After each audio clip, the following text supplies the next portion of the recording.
شام کا سفر ہے، علی اور مرتضیٰ ساتھ ہیں، حضرت عمر آ رہے ہیں، راستے میں ایک جگہ پہ پڑاؤ کیا ہے۔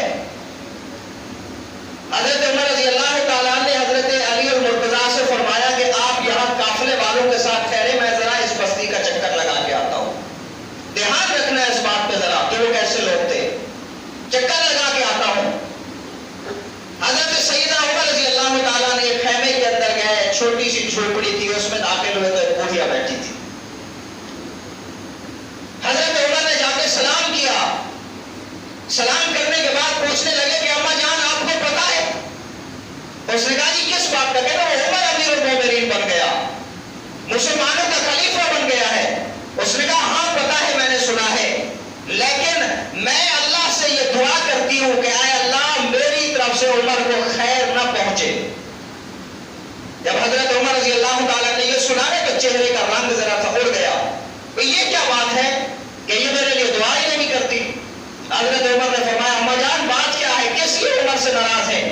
وہ کہنے لگی میں اس لیے ناراض ہوں کہ ہے ہمارا امیر المومنین، ہے مسلمانوں کا بادشاہ، ہے مسلمانوں کا امیر، ہے اس قوم کا بادشاہ اور امیر، ہے حضرت رسول پاک اور ابو بکر کا نائب، لیکن میں اس جھوپڑی کے اندر پڑی ہوئی ہوں اور عمر نے آج تک میرا خیال ہی نہیں کیا۔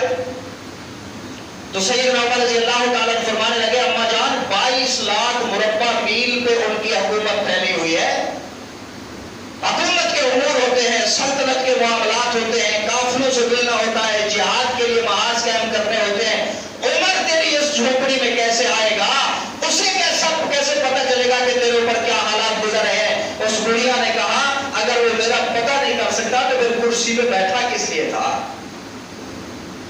اور میں تو یہ امید رکھتی ہوں کہ وہ نبی کا صحابی ہے اور صحابی کو پتہ کرنا چاہیے۔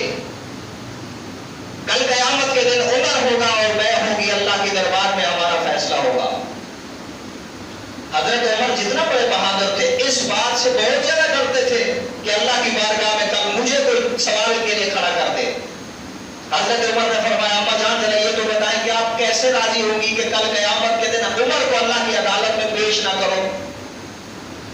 تو وہ کہنے لگی ارے تم کون ہوتے ہو، تم جاؤ، یہ میری اور عمر کی بات ہے۔ اس نے کہا میں عمر کا خیر خواہ ہوں، آپ ذرا بتائیں تو صحیح کیسے راضی ہوں گی؟ تو وہ کہنے لگی اگر مجھے کچھ درہم دے دیے جائیں جس سے میری اس جھوپڑی کی حالت اچھی ہو جائے، مجھے کھانا اور خوراک مل جائے، میں عمر سے راضی ہو جاؤں گی۔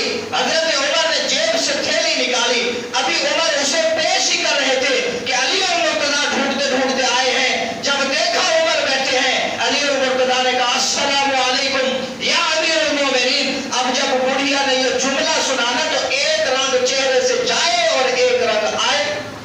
یہ امیر المومنین جس کا میں ابھی گلہ کر رہی تھی وہی میری کوچ جھوپڑی میں آئے ہیں۔